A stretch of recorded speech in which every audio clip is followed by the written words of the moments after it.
Okay. Hello, HR students, fourth semester HR students. We were dealing with expatriation process in the last class, and we had seen the first step in the expatriation process, that is the selection phase. What are the factors which are looked into when selecting a promising candidate to be chosen as an expatriate, and what are the standard psychometric tests applied to choose a candidate to be sent as an expatriate. Now we'll go to the preparation phase. Preparation is important before sending a candidate for a foreign assignment because it will require less time for him to adjust. So, early planning and training is very important when you are preparing an expatriate for a foreign assignment. And usually, the training is given is cross cultural training, that is about the culture which he is going to face in the host country. About that culture he will be given training, that is cultural briefings. It will be given through case studies, through books, through simulations, that is they create the same working environment what would be in the host country. They created here in the home country and train the candidate, and also they do the pre-assignment orientation visits, which we have already talked about in the last class, where the expatriate is sent on a visit before going to the assignment. He is sent on a visit to the foreign country so that he can see the country and review his job location, everything. So such kind of visits are known as shadowing visits. And also coaching is given by mentor, where open dialogue is encouraged between the mentor and the candidate. So there is no standardized form of training the expatriate. It depends upon the nature of his job. For what particular job is he going, as problem solver or as competence to develop the competence, or is it a learning assignment, or is it a corporate agency role where he is going to control and coordinate operations in the foreign subsidiary. So for the expatriate training, there is no standardized form of training. So, when is the training given? Usually, the training is given before departure, before he goes on his assignment. But some firms they give the training after he has gone on the assignment. But usually, the people who are sent as expatriates are in executive positions, senior level people, so they'll be too busy to attend a formal training program. But still, companies should have a specific training program to train the expatriates before sending them on the foreign assignment. So, is language fluency essential? Knowing the local language will be useful for the expatriate depending on the nature of his job. Suppose he is going to control and coordinate operations in the foreign subsidiary, then most of the companies they have adopted English as the professional language. So local language will not be necessary in such situations. But suppose he is going as a problem solver, there is a problem between local employees and the management, some labor problem is there, then in such situations knowing the local language will be useful for the expatriate to resolve the conflict. Preparing the family along with the expatriate is also equally important because the spouse, that is the husband or wife, whoever is the other person accompanying the expatriate, he will also be exposed to the local culture more than the expatriate. So the spouse also needs to undergo language training. So companies like Toyota and GE, they provide language training for the families of the expatriate before going on the assignment and during the assignment also. Then we come to the third step of the expatriation process, where the expatriate adjusts to his new role. He has come to a new country, unfamiliar country, where new rules, new norms, a new behavior, new ways of working he has to face. So the most of the expatriates go through something called as U-shaped process of adjustment, where they go through a culture shock stage, where first, when they go into the foreign country, the new culture, the new way of working, norms, behavior, everything will be a culture shock for them. So, cross-cultural adjustments, that is, three types of adjustments have been identified by researchers. One is adjustment to work, second one is general adjustment, and third is interaction adjustment. Adjustment to work is when the expatriate is adjusting to his new job in the host country. So if the job is not clear to him, and if there is some conflict in the role that he is playing there, then adjustment will be difficult for the expatriate. So it will be helpful if earlier job holders who were holding the job, they help the expatriate. And nowadays in globally integrated firms, adjustment to work is easy for expatriates, because there are some procedures, policies, and tasks which is laid down by most of the firms. General adjustment is adjusting to the general atmosphere in the host country. If the host country and home cultures are very different, then it will be difficult for the expatriate in terms of housing, safety, arranging for education, children's admissions, food, transportation, etc. So companies have to provide support in giving housing and educational allowances.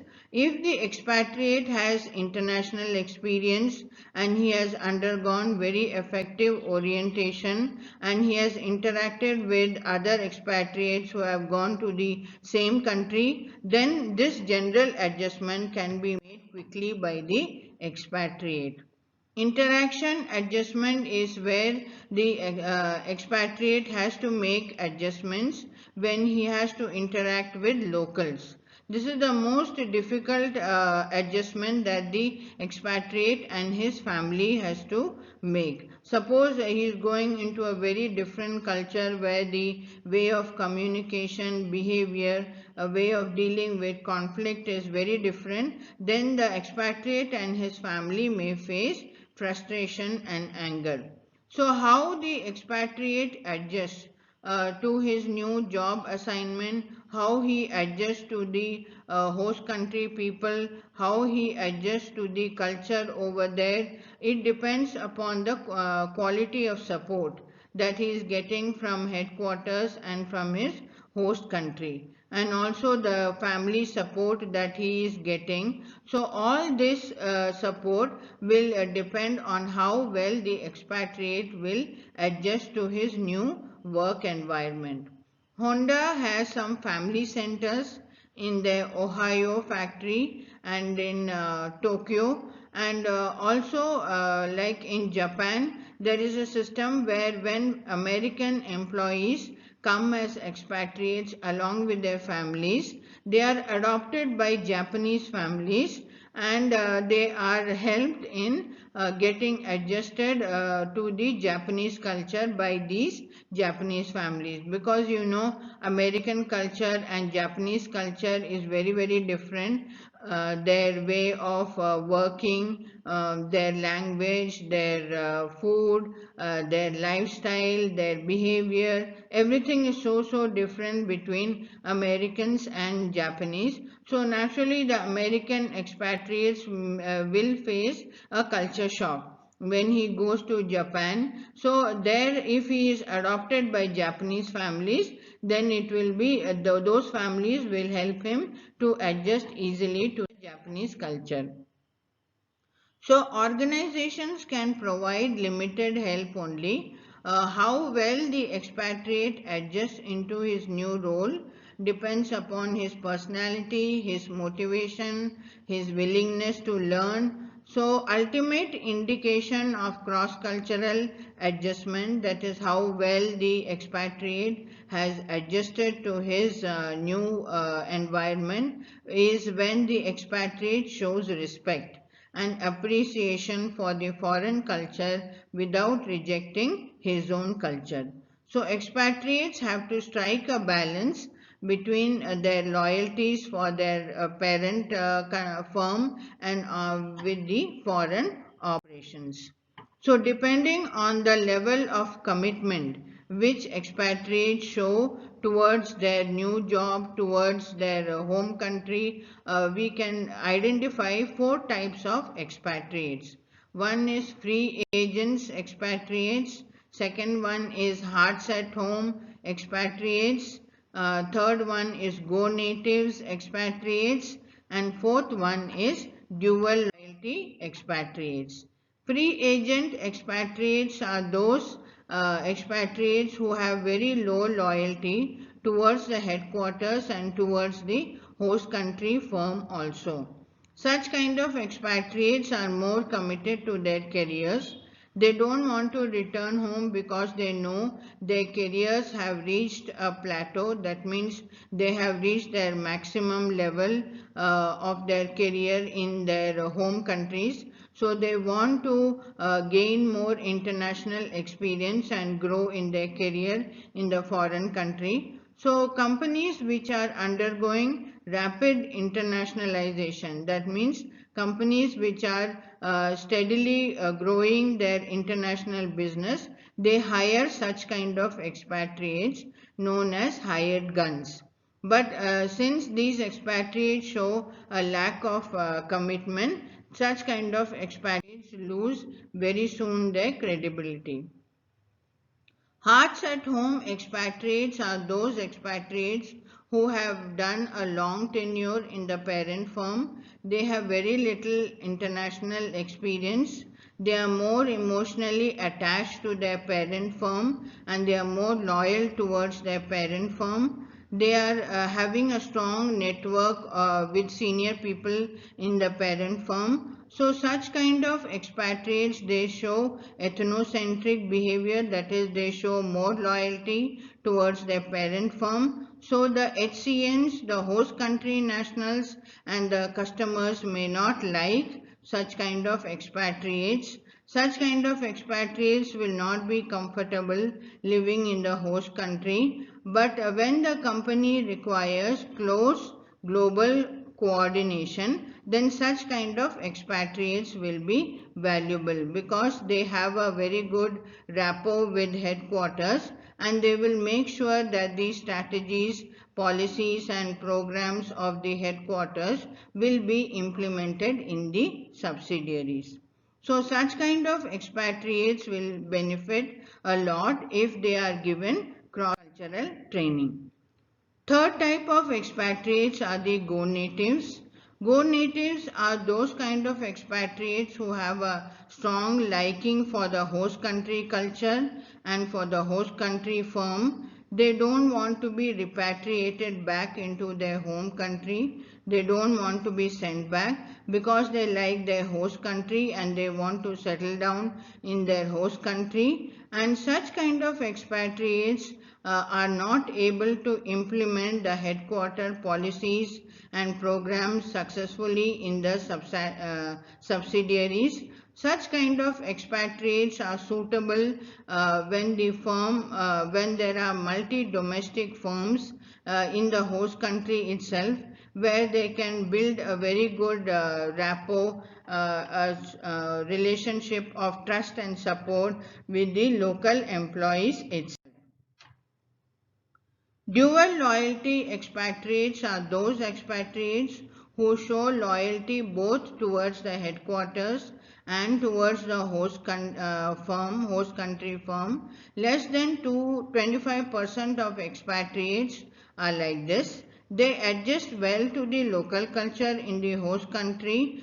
They want to build their global career, so they are ready to go to the host country, but they are also ready to come back into their home country also. They are ready to be repatriated also.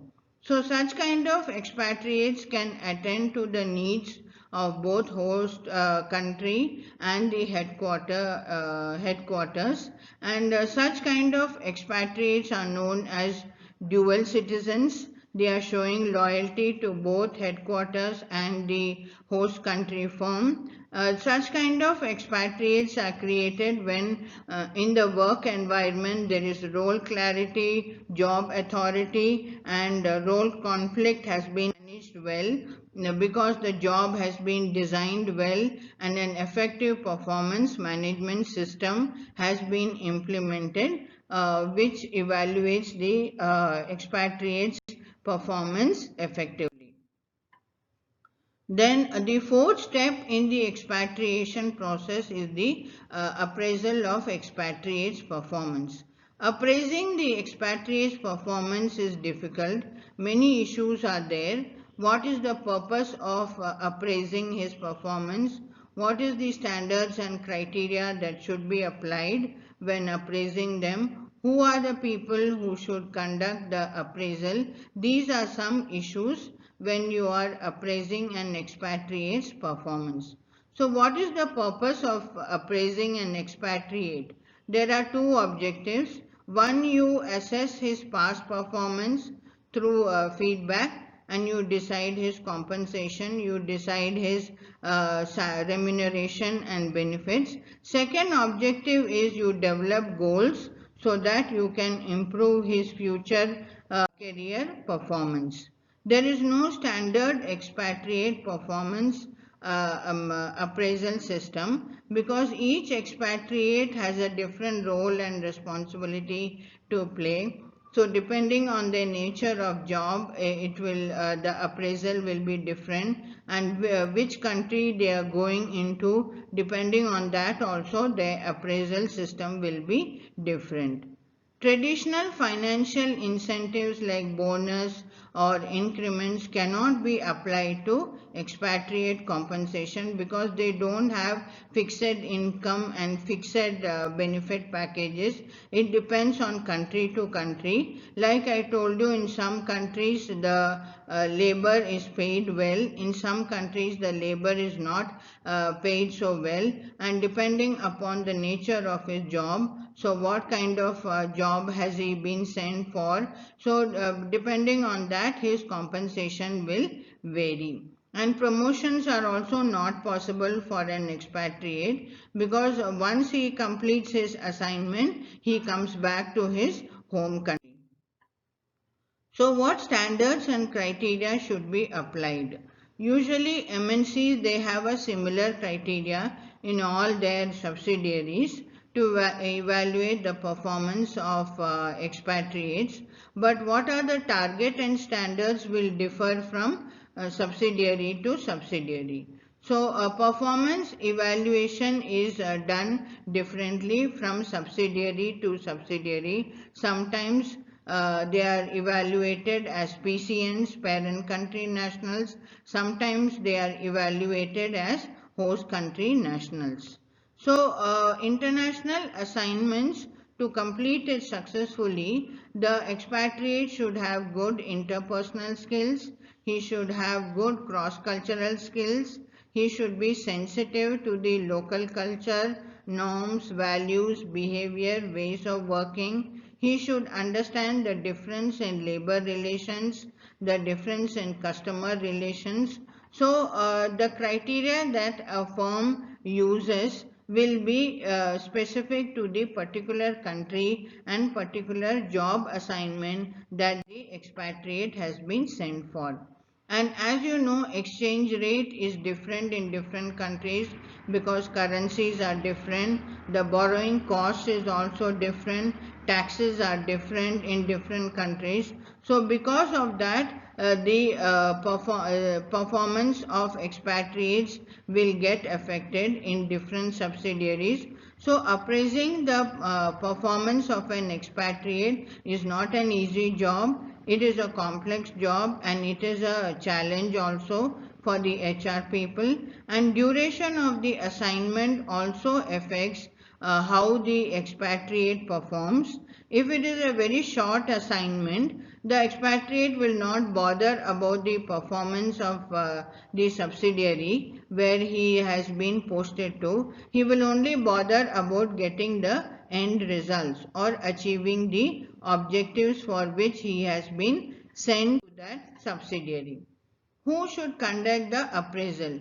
Usually HR people from headquarters or senior people from headquarters, they conduct the appraisal, but these people usually do not have international experience and they are sitting in headquarters and they are trying to appraise the expatriate's performance in the host country without observing him directly. They are trying to evaluate his performance. So such kind of appraisal, you are not very sure whether they will be able to evaluate his performance accurately or not. How much do HCNs influence the performance appraisal of expatriates? Well, most of the HCNs in most of the mega national firms, they do not give any input on the expatriates' performance. So the expatriates' performance is usually appraised by people sitting far away in the headquarters, and since their evaluation you are not very sure whether it is a correct evaluation or an incorrect evaluation, better you go for 360-degree feedback form of evaluation where you take feedback from multiple stakeholders who are all working with the expatriate, that is his seniors, his juniors, his peers, his colleagues, all the stakeholders like suppliers, customers, everybody who all are working with the expatriate. You collect feedback from them and then you evaluate the performance of the expatriate. This is known as 360-degree feedback form of appraisal. Now we come to compensation. Expatriates compensation is very expensive for companies, and to send expatriates to tough countries which are less developed, you have to give them some kind of incentive or some kind of allowance to motivate them to go into such undeveloped countries, which is known as COLA, cost of living expenses. So such kind of postings where the expatriate has been sent into a less developed country is known as hardship posting. Earlier the expatriates compensation was decided by individually negotiating with the expatriates, and if his assignment was not a desirable location, then they used to give him relocation premiums, some lump sum amount of money to motivate him to go for that hardship posting. But this increased the expatriate cost and it became costly for the company. Then later on the compensation plans were decided based on comparing the home country and the host country salary. Whichever was highest, that was decided to be given to the expatriates. Today we have a number of compensation systems that we will look into it in the next class. So which compensation system to use apply for an expatriate depends upon these three considerations. One is cost efficiency, whether the compensation plan is able to compensate the expatriate which is cost effective for the company. It does not result in too much cost for the company. Equity issues is making sure that the compensation plan gives him almost equal salary what he was getting in the home country, somewhat similar equal to that he gets salary in the host country. System maintenance is making sure that the compensation plan is transparent, so the expatriate knows how his salary has been decided, and it is a plan which can be applied easily. Okay, so I'll stop here.